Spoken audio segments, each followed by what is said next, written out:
So the first question I want to ask our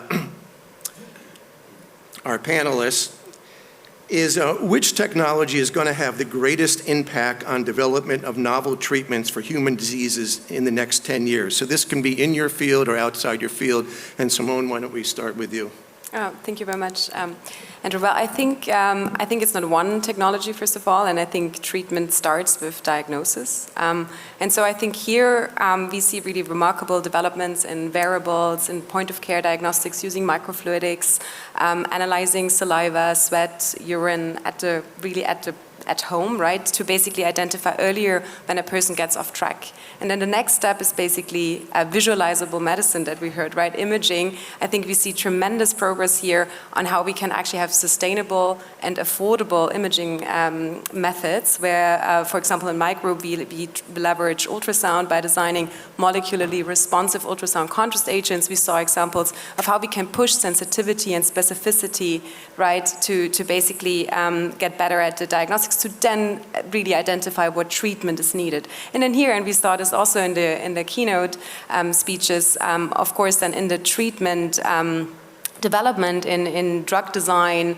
in drug development, we see now how AI is, of course, supporting, right? So I think these are the big technological developments, how robotics, of course, and automation helps us then to do high throughput screening, and then combined, and here we come to the surveying, by getting better in targeting, both short and long distance. So short distance targeting is all what we've heard in on protein interactions, ligand interactions, and getting better on, hooking up to a cell with the drug. And the long distance targeting is then by robotic methods to really help accumulate certain drug carriers with the drug at the specific site to enable these short distance interactions. So it's a convergence of disciplines and technologies that I see for the next 10 years coming together. Tyler, what are your thoughts on this? I agree completely with what Simone was saying. But Move the microphone a little bit. I would agree. I would say the biggest thing in our field in medicine is going to be the AI. I mean, this conference, and specifically looking at the structural component of biology and what that's going to open up in terms of DNA, RNA, and the protein structures. If we can use and leverage AI to look at protein structures and understand them at the molecular level, which is going to be happening in the next 5 to 10 years, it's going to open up a completely new world for precision medicine. Less than 15% of all clinical trials succeed. So that's 1 in 8 drug makes it through the whole process. If we can even move that a few percentages by, that's going to have a huge impact in just how we're able to treat diseases, then also financially as well. So I feel like the combination of our experience and our knowledge of protein structure and the way to simulate that using AI is going to revolutionize a lot of the field. Greg? If I were just looking in something focused like oncology and development of what takes the most time, I think most of us would look today and say that, the advancements in minimal residual disease is probably something that will have the greatest impact about the element of drug development that takes the longest, particularly in oncology, of allowing us to move upstream. But if I really step back and look, let's be honest, time is the most important thing for the questions we wish to ask. And, when you're 5 years old, if you can remember back, 1 year seemed like a lifetime, 20% of your life. By the time you're 50, it's 2% of your life. The sun blinks an eye, though, and half the human race has come and gone. So I do think when we look at the context of machine learning in general and AI, that we do have an ability to leverage this. It's not going to answer our questions, but it can do certain things faster. So I wanted to point out that the time from discovery of the basic science for the drug-eluting stent to FDA approval was 3 years. Yeah. And it's been 25 years since I discovered the leaky ryanodine receptors and the small molecule, and we're still working on that. There's no question that time for basic research is an investment. No. You need to think this is a 30-year horizon to answer the important questions. Yeah. And, I think generally speaking, we need to remember that curiosity-driven research, it's not just the aha moment that leads to the development of a drug. It's the smart observation that helps people develop something later with that knowledge. Even if it didn't work, it stops people from doing something that would later fail in development. So Tyler, you mentioned AI. Will AI replace scientists? No, it will not. So what it will replace is AI or scientists who are able to leverage and use AI effectively to scale and advance their own research, and scientists will replace scientists who do not. That's what that's what will be replaced. But I would say it's a tool, and just like any other tool, it requires context. It requires certain things that it cannot do on its own. So it's not ever going to replace completely, but those who utilize it most effectively will replace those who do not. So Greg, you're a CEO of a company making therapeutics. How much are you relying on AI, and are you replacing workers with AI? I'll put something in a bit of context. Mm-hmm. When it comes to any AI, we're going to call it that algorithm, it's much like, the qualifying exam of a graduate student. You drill down until you find it's hallucinating, and you keep going in different areas, and you say, all right, there's one area here that something works. If I look at where we're using things that have gone from basic big data, where you say I have a 7 million diversity library of looking for a new signaling pathway. In 2015, 2016, you were 400 scientific FTE years to get through 7 million diversity libraries, which used lots of great tools. The question now is, you want to go in and take that 7 million true data set and train it with machine learning, is to take a really complex thing, which is the Johari window of 3D protein structure modeling, which is transmembrane proteins, where we say, can I actually go through and bootstrap that lack of knowledge by actually going in and training it on functional data instead of crystallography, which we don't get often from transmembrane proteins. Yep. So I think in that area, it's something that it's not eliminating jobs, but it is something where you're learning how to do new things with data you've already developed. So Simone, you're a robotics expert. This is one area where AI is going to rule the world, I would assume.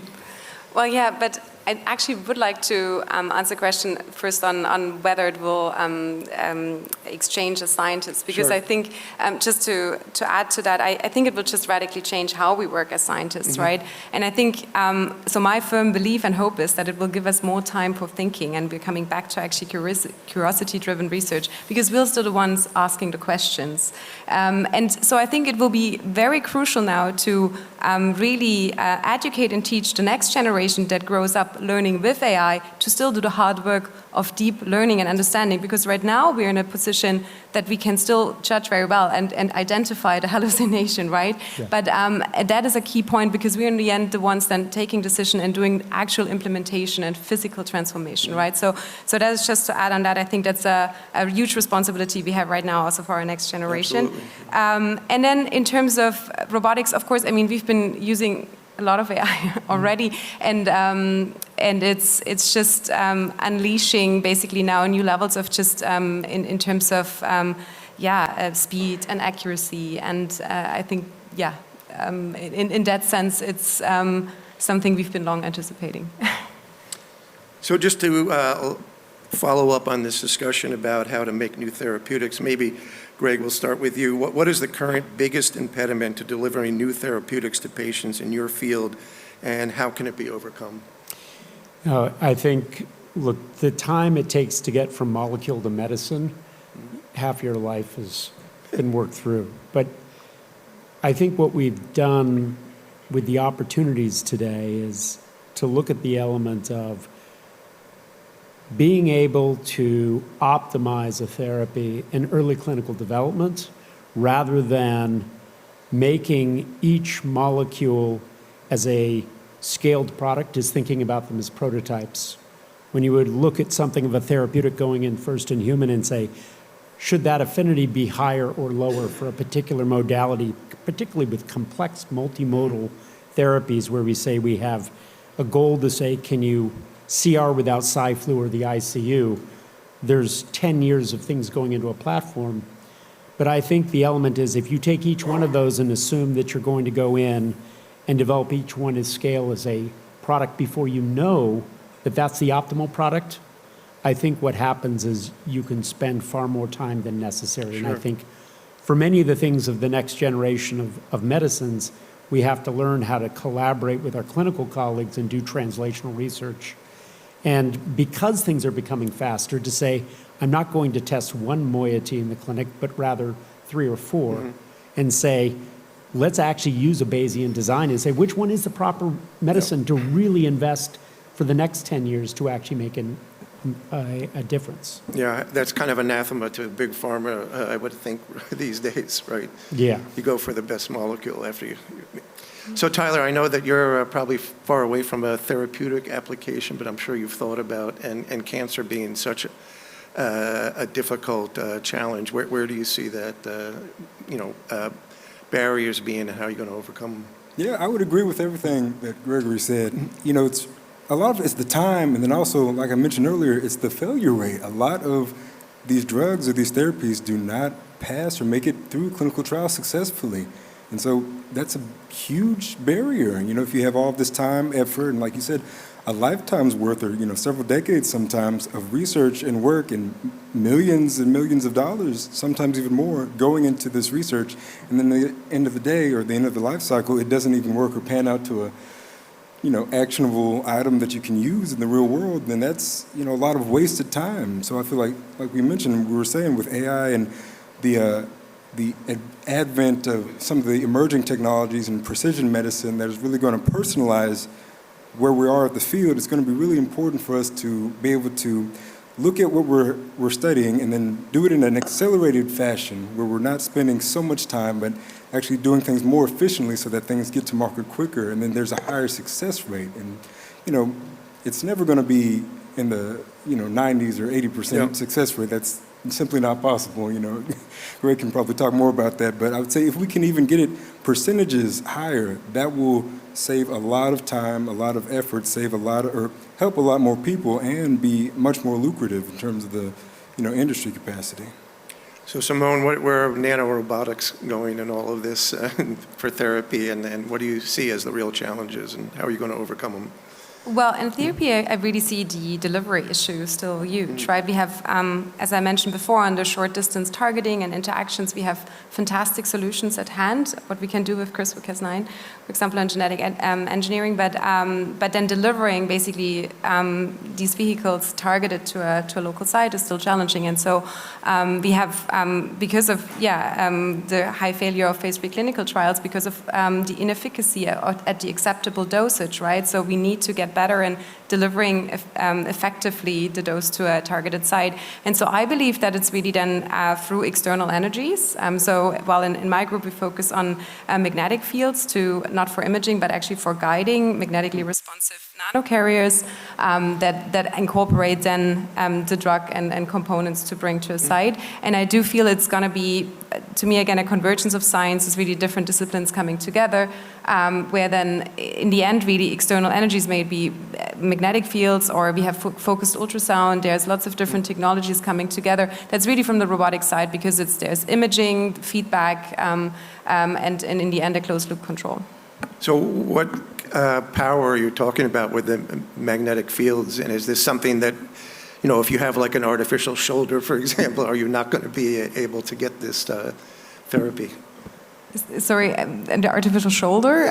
No, I have like a piece of metal in here. Oh, I'm sorry. It's an MRI thing. We are not working, it depends on the approach. It's not a high frequency, so there would be no heating, no eddy currents, and so there would be this compatibility, but yeah. Our keynote speakers from today, questions, things that you would like to comment on, add to, if we can get a microphone for, okay, here we go. Hi. I would like to know from Dr. Frost what he thinks CAR T therapy will look like in 5 years.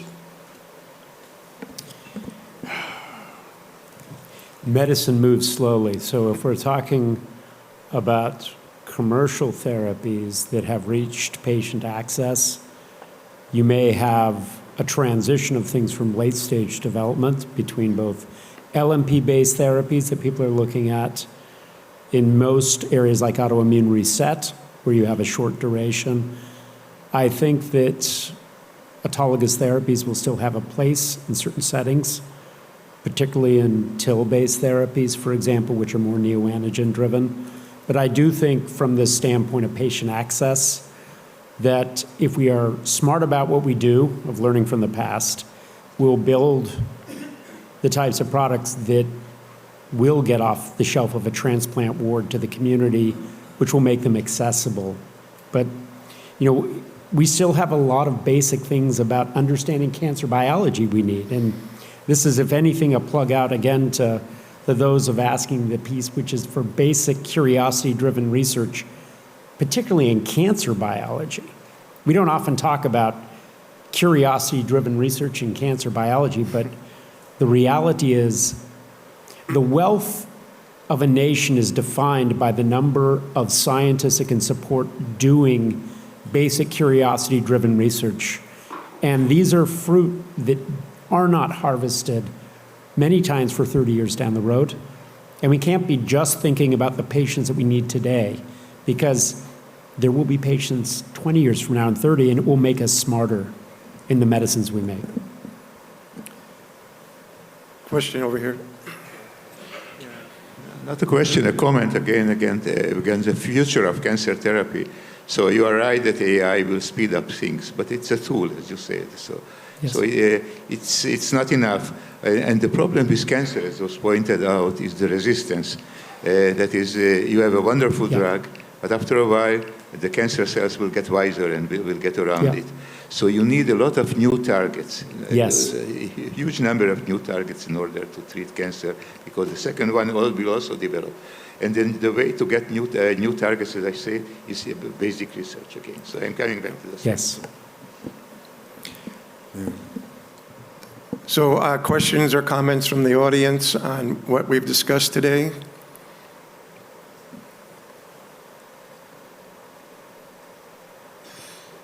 Please say your name.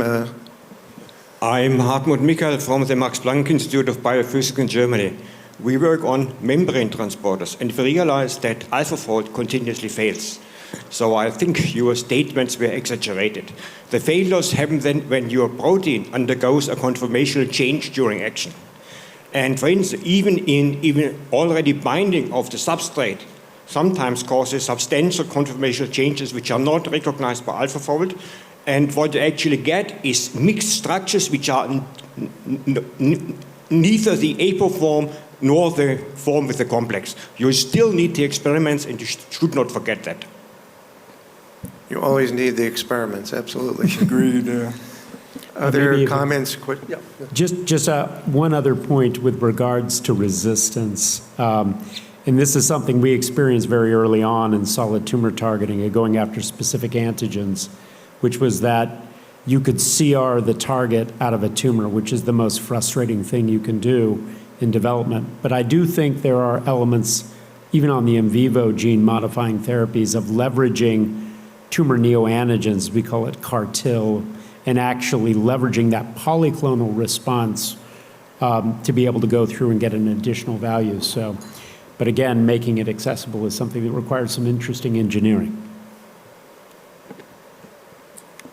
If you have questions, don't give up. I'm going to move on to my last question for the panelists, and this is also for everybody. Do you have an idea for a new model for stabilizing funding for basic and translational science? And Simone, why don't I start with you? Because you come from a different model. Now I want to hear. Yeah, that's a very easy one, right? No, it's a very tricky question. But I know it's a new model. I don't know how we would sustain it, but I think we need to go to more long-term funding so that we can get out of the cycles of grant proposal submissions, right? That we have a more continuity, stability. I think that actually also helps creativity, and we don't lack novel ideas, right? But it takes time. It still takes time, although we get faster. I think we also should have more cross-border and cross-discipline initiatives. I feel it's still difficult to have international collaborations to some extent, or having the right funding instruments. And yeah, so I think these would be 2 points to focus on. And then we could still have for more applied translational projects, shorter sprint type models that is then really to show whether it works. But we need longer term funding ahead. So Tyler, you're a younger generation than I am, that's for sure, and you have a long way to go in your career, and I'm sure it's going to be amazing. But what would you like to see in terms of stabilizing funding for basic science? Yeah, I agree. I was going to say long-term as well, because that's really key. But in addition to that, I would say we have to find a way to make basic science sexy. Like, translational research, correlative science, it gets a lot of push. There's a lot of background. There's a lot of publicity with that type of research. But basic science, like we've all been saying, this session, this is really where it starts. This is really where the fundamentals of everything that comes afterward are, developed. And we need to make it attractive. We need to make it appealing. And we have to really, I would say, shape or reframe the way that we are even thinking about it and presenting it to the public. Because it's not just, basic science as we're studying this and we found this. It's a transformative something that we have the implications that, far-reaching beyond just the one implication that it might have found in the lab. So we have to really find a way to make it, much more appealing and attractive and sexy. Well, certainly, and I talked to Roger about this, the idea of publicizing this meeting, I think, to the public. We don't do a good enough job at advertising what we do. Greg, is there a role for industry in all of this? Look, I think when it comes to pure curiosity-driven research, that we used to have industrial postdocs and people would be confused where I said, you don't understand. These people have to work on a hypothesis. They're not going to be on your project team. And you had beautiful work could be done there, but it's a very small fraction of all the work that can be done. And when it comes to the element of how do we make this sustainable, I think you need to get into a communication, I think, with education, with governments around the world, which is this concept of you have investors go in, you have 30-year treasuries, right? You have short-term bonds. These are 30-year treasuries. Don't expect to get your principal back at year one. That's not how it works. But I think there are some metrics that we can use of this to help quantify what's been done in a retrospective fashion. Go back and look at all the great research that's been done and use that as a metric, and getting more funding to younger generations, realizing that they have a lifetime ahead of them to build something, and making that investment where, yes, the bar may be higher, but actually pushing that out and say the people that are committed to do that, don't go drag them into industry or have them do something else. Make it a secure enough environment where they can really invest to make that difference. So we have about a minute left. Do any of our keynote speakers want to weigh in on this topic of stabilizing funding for science?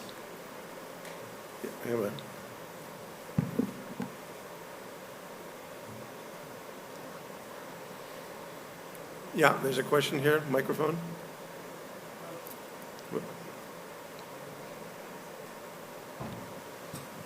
Okay. So I think relying on the governments for funding basic research is not that robust, because when they have financial problems, the first thing they cut is the funding for basic research. So another scenario may be applying like a very small percent tax, like 0.1% tax for basic research on companies that exceed a certain threshold of revenue. So if there is a big company exceeding a certain threshold of revenue, just put 0.1% tax for basic research. And then this can be something sustainable. Okay, well, I would like to thank our panelists and also the remarkable keynote speakers, the organizers, really exciting topic. So thank you, everybody. Thank you. Great comments.